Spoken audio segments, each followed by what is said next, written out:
আসসালামু আলাইকুম। Hello guys, ভাই ও বোনেরা, আশা করি তোমরা সবাই ভালো আছো। আমরা চলে এসেছি, রাস্তা একটু খারাপ আছে, তবে গুরুত্বপূর্ণ জায়গা। এটা এমন একটা জায়গা, তোমরা কি আসতে চাও? তবে চলে এসো। ক্যানিং ভাইরাল তালতলা। দেখুন গাইস, কত লোক জমজম করে আছে, রাস্তা জাম করে আছে। তোমরা এসো, এখানে খুবই ভালো লাগবে। তোমাদের জন্য কত কষ্ট করতে হচ্ছে, তোমরা এখানে এসো, খুব ভালো লাগলো। মাইরি বলছি, অনেকে আবার কি করছেন বলুন তো, ভিডিও করছে। সো আপনারা চলে আসুন, ভিডিওটা শেষ অবধি দেখতে থাকুন, পুরো না দেখলে ভালো লাগবে না। সো সাথে থাকুন, ফলো মি।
পোস্ট করে দিতে হবে বাঙ্গা,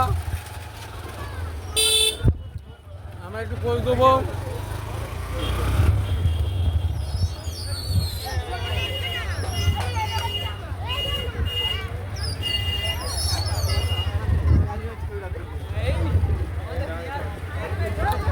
খালি শাড়ি